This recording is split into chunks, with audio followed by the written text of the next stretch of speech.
K money use to be fantastic that way. ഞാൻ revenue ഡിപ്പാർട്ട്മെൻറ്റിലുള്ളപ്പം പല contentious മാറ്റേഴ്സിനകത്തും അദ്ദേഹം എന്നെ വിളിച്ചിട്ടുണ്ട്, ലൈക്ക് എനി അതർ ഓഫീസർ. ഞാൻ ഇപ്പോഴും ഓർക്കുന്നുണ്ട്, ഒരു പള്ളിയുമായിട്ട് ബന്ധപ്പെട്ട ഒരു 133 കേസ് ഉണ്ടായിരുന്നു കൊല്ലത്ത്. പള്ളിക്കെതിരെ നിൽക്കുന്ന ഒരു ഗ്രൂപ്പും എല്ലാം കൂടെ അടിപൊളി. എന്തായാലും കൊള്ളാം, പള്ളിയിലോട്ടുള്ള വഴി മുടങ്ങി കിടക്കുകയാണ്. അപ്പം എന്നെ വിളിച്ചു. അപ്പോൾ അദ്ദേഹത്തിന് ഇച്ചിരി സെൻസിറ്റിവിറ്റി ഉണ്ട്, കാരണം അദ്ദേഹത്തിൻ്റെ സഭയാണ് ഒരു വശത്ത് നിൽക്കുന്നത്. അപ്പോൾ എന്നെ വിളിച്ചു. അപ്പോൾ ഞാൻ what I thought of the beauty of that conversation. I was a child in the service, but he had the nicety to call himself. ഫോണിൽ വന്നിട്ട് പറഞ്ഞു, അതിനകത്ത് എന്താ സബ് കളക്ടർ എന്താ അതിനെക്കുറിച്ച് ചിന്തിക്കുന്നത്, എനിക്കൊരു ഉപദേശം വേണമല്ലോ ചോദിച്ചു. അപ്പോൾ അങ്ങനെയാണ് പറയുന്നത്. അപ്പോൾ ഞാൻ പറഞ്ഞു, പിന്നെ ഈ ഒബ്സ്ട്രക്റ്റ് ചെയ്തേക്കുന്ന പാർട്ടിക്ക് അവിടെ റൈറ്റ്സ് ഇല്ല, പക്ഷേ എന്നിരുന്നാലും the church being a collective cause, I will sort of see to it that the accessibility is maintained. പക്ഷേ മറ്റേ ആളുടെ വഴിയും മുടക്കരുത്. ഇമാതിരിയൊരു സൊല്യൂഷനാണ് എൻ്റെ മനസ്സിലുള്ളതെന്ന് പറയും. അതാ അതിൻ്റെ ശരി, മനസ്സിലായി? So that way you also feel respected. മറിച്ച് പുള്ളി വിളിച്ചിട്ട് ഈ തീരുമാനം പള്ളിക്ക് അനുകൂലമായിട്ട് എടുത്തേക്കണമെന്ന് പറഞ്ഞ് എഴുതിയിട്ട് ഞാൻ പറഞ്ഞ നടക്കത്തില്ലെന്ന് ഞാൻ പറഞ്ഞു മനസ്സിലായി. അപ്പം they being very experienced they. പക്ഷേ അതൊരു first time minister on second day ഇത് നമുക്ക് എക്സ്പെക്ട് ചെയ്യാൻ ഒക്കത്തില്ല. He will take some time to assess the officers, learn how to work with them. അത് ഇച്ചിരി സമയമെടുക്കും. ഇപ്പോഴും ഉണ്ട്, extremely nice to work with officers ഉണ്ട്. ചിലർ അനാവശ്യം ബലം പിടിക്കുകയും ചെയ്യും. ഇപ്പോൾ ഉള്ള ഗവൺമെന്റിലെ എല്ലാ മിനിസ്റ്റേഴ്സും ഫസ്റ്റ് ടൈമേഴ്സ് ആണ്. താങ്കൾ പറഞ്ഞ ഈ ഒരു they will take their time. lack of experience ഈ ഗവൺമെന്റിന്റെ പെർഫോമൻസിനെ ബാധിക്കുന്നുണ്ടോ? മിനിസ്റ്റേഴ്സിന് ലാക്ക് ഓഫ് എക്സ്പീരിയൻസ് ഉണ്ടെന്ന് പറയാൻ വയ്യ, because they have been public persons for long.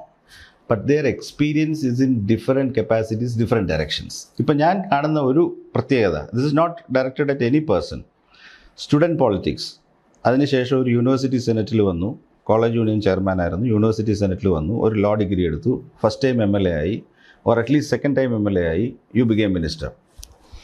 Another profile, in the left party itself, somebody became a frontline worker, district secretary for 10 years, party MLA for one time, second time. ഈ രണ്ടാൾക്കാരും തമ്മിൽ നല്ല വ്യത്യാസം കാണാനുണ്ടാവും. കാരണം മറ്റേത് അക്കാഡമിക്കായിട്ട് കിടന്ന് കറങ്ങിയിട്ടുള്ളതേ ഉള്ളൂ. പക്ഷെ ഇവരുടെ ഈ ഡിസ്ട്രിക്ട് സെക്രട്ടറീസായിട്ട് കുറേ നാൾ ഇരുന്ന ആൾക്കാർക്ക് അഡ്മിനിസ്ട്രേഷനെ പറ്റി നല്ലൊരു രൂപം കാണും. They would have worked with district collectors, SPs of police. They would have gone to the criminal courts, defended themselves. അപ്പോൾ അവർക്ക് അതിൻ്റെ എന്തായാലും പറയണ്ടേ, നട്ട്സ് ആൻഡ് ബോൾട്സ് നല്ല ഞാൻ ഇപ്പോൾ ഇലക്ഷനൊക്കെ നിൽക്കുന്നതുകൊണ്ട് ഞാൻ ആരുടെയും പേര് പറയാൻ ഉദ്ദേശിക്കുന്നില്ല. But I have had excellent ministers in this last 8 years. Wonderful ministers, എന്ന് സംശയമൊന്നുമില്ല. പക്ഷേ I can locate good ministers, good to work with. വലിയ അപ്രീസിയേഷൻ തോന്നുന്ന ആൾക്കാരും ഉണ്ട്, ഇല്ലെന്നല്ല. But a newcomer will take time with government. അതിന് സമയമെടുക്കും.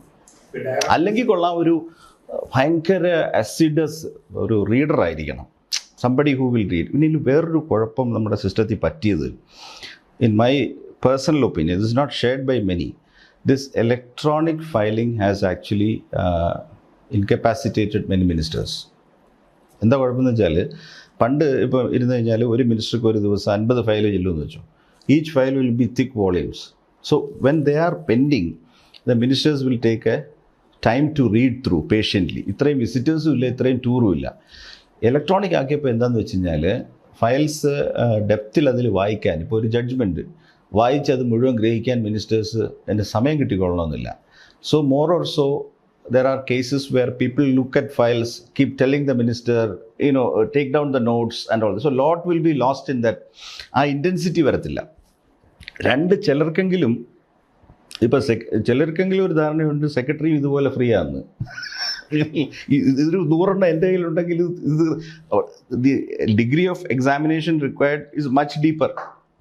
ഒറിജിനൽ ഡോക്യുമെൻറ്റ്സ് വായിക്കാതെ മനസ്സിലാക്കാതെ നമുക്ക് ചെയ്യാൻ പറ്റത്തില്ല.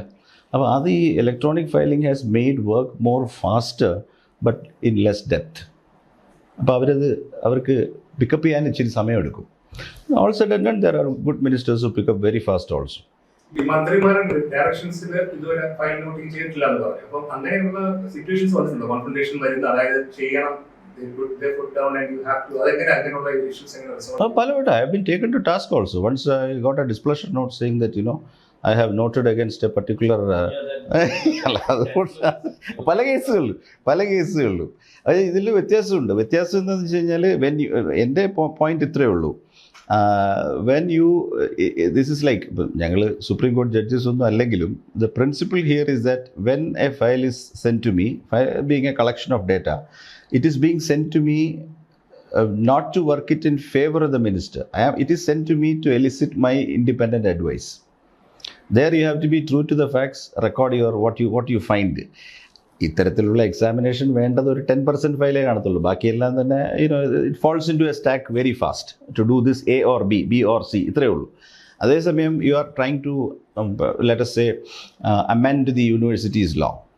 I will give it a having been Vice Chancellor, I will give it a thorough reading. And if something is not desirable, I will squarely write it on the face of it. അന്നേരം ഇതല്ല എൻ്റെ മനസ്സിലുണ്ടായിരുന്നത്, ഇങ്ങനെയല്ല ഞാൻ that is why the pen is with you. The pen, ink in my table is in your desk also. Go against my score. എൻ്റെ മീതെ ഒരു not വന്നപ്പോൾ അത് കഴിഞ്ഞു. പെർസിസ്റ്റന്റ് ആയിരിക്കണം. ഒന്നാമത് ഈ കാര്യം അനലൈസ് ചെയ്ത് മനസ്സിലാക്കുകയും വേണം. In that sense that what is the danger of doing something, അത് നമ്മൾ മനസ്സിലാക്കണമല്ലോ.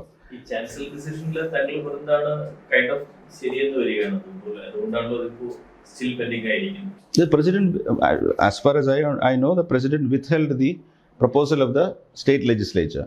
Why does president withhold certain, adilendo case Kerala koduthennu thonnu, that's there, but the president withheld after going through the whole file and understanding, probably including the content of my note. I'm not taking credit for it, but from some other quarters I heard that the advice of the UGC was rather in my lines.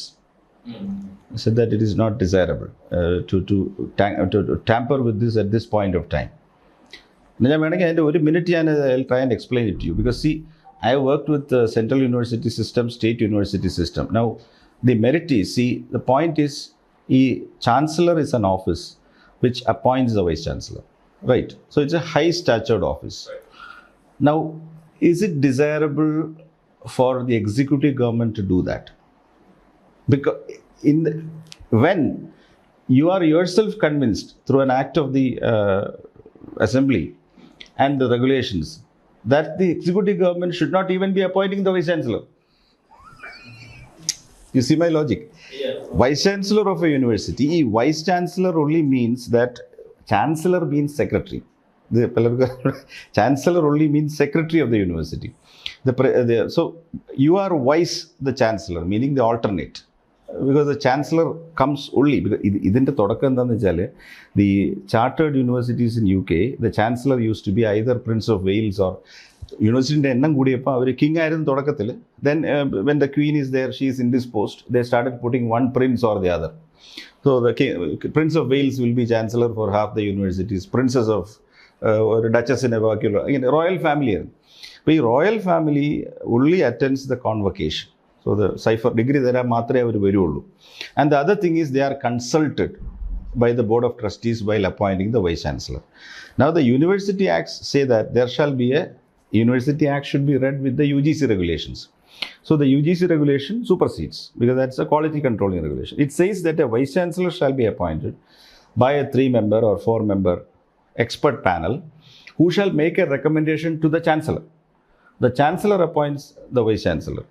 Now is it why can't the vice chancellor be appointed by the executive government? ചെയ്യാലോ. ഇപ്പോൾ chief secretary appoint ചെയ്യുന്നത് executive government അല്ലേ? Why did you keep it away from the government? Because the lawmakers desire that the vice chancellor should not be under the day-to-day control of government. That's the principle.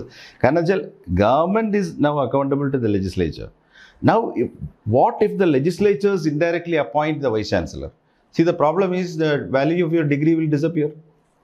Because in theory, every MLA will want to give a degree to everybody. So, examination will suffer. അതുകൊണ്ടാണല്ലോ you take a parallel case of the High Court judges. നമ്മൾ യോജിച്ചാലും ഇല്ലെങ്കിലും Supreme Court says 5 senior most judges of the Supreme Court will make a recommendation. President can reject or reconsider, but ultimately even with delay they prevail. Same system here. ഇത് നമ്മൾ conceive ചെയ്യുന്നില്ല. So why not if the പണ്ട് state of ട്രാവൻകൂറിൽ പിന്നെ ദിവാനായിരുന്നല്ലോ ഹൈക്കോടതി judge appoint ചെയ്തുകൊണ്ടിരുന്നത്. അന്ന് സ്റ്റേറ്റിനെതിരെ ഒരു വിധിയും വരുത്തില്ലായിരുന്നു. ഇപ്പോൾ ഇത് നമ്മൾ മനസ്സിലാക്കണം that when the vice chancellor exercises his statutory powers, in most cases he will have to reject the government's interest. അത് എനിക്ക് ഏറ്റവും ദുരിതം വന്നിട്ടുണ്ട്. കാരണം ഞാൻ ഗവൺമെൻറ് സർവൻ്റ് എന്നുള്ള നിലയിൽ ലീവിൽ വൈസ് ചാൻസലറായിട്ട് വർക്ക് ചെയ്യുമ്പം എനിക്ക് ഉമ്മൻചാണ്ടി സാറിനെ വിളിച്ച് പറയേണ്ടി വന്നിട്ടുണ്ട്, സാറ് പറഞ്ഞ ഓണററി ഡോക്ടറേറ്റ് നടക്കത്തില്ല എന്ന് പറയേണ്ടി വന്നിട്ടുണ്ട്. അല്ല നടക്കുകയല്ലേ വേണ്ട, അത് പുള്ളിയുടെ ഒരു ഇതിൽ somebody else can take offence ഒന്നുമില്ല. ഇനി ഇതിൽ വേറൊരു വലിയ തമാശ എന്താണെന്ന് ചോദിച്ചാൽ, once the vice chancellor is appointed he may have to defy even the chancellor. അതുകൊണ്ടായിട്ടുണ്ട്. അറ്റ്ലീസ്റ്റ് ഇൻ വൺ കേസ്, ഇപ്പോഴല്ല 10 കൊല്ലം മുമ്പ്, chancellor called for and said that please appoint ABCD as a professor. Vice ചാൻസലറെല്ലാം പരിശോധിച്ച് തിരിച്ച് പൈലോട്ടോടെ ചെന്ന് പറഞ്ഞു നടക്കുന്നില്ല. Caused little bit of tension at the time, but ദേ ഓവർകേം. അപ്പം അതാണ് ഇയാളെ 5 കൊല്ലത്തേക്ക് മാറ്റാൻ പോലും ഒക്കത്തില്ല എന്ന് വയ്ക്കുന്നത്. Only a high court judge will determine whether അതായത് the removal is put made very difficult. So vice chancellor enjoys full tenure, right? അയാൾ ഒരു മിസ്കോണ്ടക്റ്റിന് ഒരു ഹൈക്കോർട്ട് ജഡ്ജി ഇയാളെ പുറത്താക്കാൻ ശുപാർശ ചെയ്താൽ അല്ലാതെ, and misconduct means grave misconduct like financial misappropriation, misbehaviour to women, theft, ഇങ്ങനെയൊക്കെ മോറൽ ഡെപ്രവിറ്റി ഡിസ്പ്ലേ ചെയ്ത മിസ്കോണ്ടക്റ്റ് ഉണ്ടെങ്കിൽ പുറത്താക്കാവൂന്ന് സ്റ്റാറ്റ്യൂട്ട്സ് പറയുന്നത്. He should be in a position to even defy his appointing authority. ഇതാണ് പ്രിൻസിപ്പിൾ. അതാണ് സുപ്രീം കോടതി ജഡ്ജിനെ removal. അതെ, സുപ്രീം കോടതി ഹൈക്കോടതി ജഡ്ജസിൻ്റെ ഒരു പ്രത്യേകത, അവരെ അപ്പോയിൻറ്റ് ചെയ്തവർക്കൂല അവരെ റിമൂവ് ചെയ്യാകൂല. President cannot remove. ഇറ്റ്സ് അപ്പോൾ ഈ പ്രൊട്ടക്ഷൻ കൊടുത്ത് നിർത്തിയിരിക്കുകയാണ് ഓഫീസ്. അപ്പം നമ്മൾ പറയുന്നു, the argument would be that ഈ റിമൂവ് ചെയ്യാൻ ഒക്കാത്ത വൈസ് ചാൻസലറെ എപ്പോൾ വേണമെങ്കിലും റിമൂവ് ചെയ്യാവുന്ന ഒരു ചാൻസലർ അപ്പോയിൻറ്റ് ചെയ്തെന്ന് പറഞ്ഞാൽ. ഈ ഒരു കോണ്ടെക്സ്റ്റ് ചോദിച്ചോട്ടെ, ഇപ്പൊ നമ്മുടെ ചാൻസലറും ഗവൺമെന്റും തമ്മിൽ വൈസ് ചാൻസലർ അപ്പോയിന്റ്മെന്റ് ഇഷ്യൂസ് ഉണ്ട്. അപ്പോ താങ്കളുടെ കേസിൽ എന്ന് പറഞ്ഞു കഴിഞ്ഞാൽ ഒരു വ്യത്യസ്തത ഉണ്ടായിരുന്നു. ഗവൺമെന്റിനോട് അങ്ങനെ ആക്ടിൽ പറയുന്നുണ്ട്, ഗവൺമെന്റിന്റെ കൺസൾട്ടേഷനോട് കൂടി വേണം അപ്പോയിന്റ് ചെയ്യാൻ. താങ്കളുടെ പേര് പറയുന്നു, ചാൻസലർ ഒരു കുഴപ്പമില്ലാതെ അപ്പോയിന്റ് ചെയ്യണം. അതിപ്പം കോടതി ഇതിൽ കിടക്കും ക്വാളിഫിക്കേഷന്റെ കാര്യത്തിൽ. എന്താണ് അതിന്റെ ഇപ്പോഴത്തെ ഒരു There was a case even before. When I was appointed first time, somebody went to court. So അന്നത്തെ ഡിവിഷൻ ബെഞ്ച് കോവാറുണ്ടോ കേട്ട ശേഷം ഇയാളെ വൈസ് ചാൻസലറായിട്ട് നിയമിക്കാൻ പൂർണ്ണ യോഗ്യതയുണ്ട്, അയാളുടെ ടേം സാധുവാണെന്നൊരു വിധി എഴുതി. അല്ല, according to the statute of that university, meaning when they considered people for appointment as the first vice chancellor. ഈ first vice chancellor does not stand at a different footing. ആ അന്നത്തെ സ്റ്റാറ്റ്യൂട്ടിൽ, അതായത് അതിനകത്തൊരു പ്രത്യേകത ഉള്ളത്, ഈ 2010 ജൂണിലാണ് UGC ഈ പറയുന്ന വൈസ് ചാൻസലർക്ക് ആദ്യമായിട്ടൊരു ക്വാളിഫിക്കേഷൻ ഫിക്സ് ചെയ്തത്. ആ സ്റ്റാറ്റ്യൂട്ട് ഫോഴ്സിൽ വന്നത് ജനുവരിയിലാണ്. എൻ്റെ അപ്പോയിൻമെൻറ്റ് നടന്നത് 29th ഡിസംബറിലുമാണ്. I would say that I precede that statute. എന്തായാലും കൊള്ളാം, they said that you have. അപ്പോൾ രണ്ടാമത്തെ കേസിൽ ഒറ്റ ക്വസ്റ്റ്യനേ ഉള്ളൂ, can a person who was full term statutory vice chancellor hold additional charge of another university? അപ്പോൾ ഇത് മാത്രമേ ഞാൻ ചോദിച്ചിട്ടുള്ളൂ. കോടതി അതിലൊന്നും പറഞ്ഞില്ല. സബ്ജുഡീസ് ആണ്. കാരണം എന്താ, this could be treated as a follow-on term, is it not? I'm saying UGC says that if you complete one term, you can do another full term. അന്നേരം പിന്നെ ഒരു താൽക്കാലിക ചാർജിന് എനിക്കിതിൽ ഇപ്പോഴത്തെ ചാർജിൽ എനിക്കൊരു ക്ലെയിമും ഇല്ല. It is just that you are standing in for vacancy, അത്രേ ഉള്ളൂ. ഇത് വേണമെന്ന് എനിക്ക് പറയാൻ ഒരു താല്പര്യമില്ല. We are there till he wants, chancellor wants, give it to somebody else, അത്രേ ഉള്ളൂ.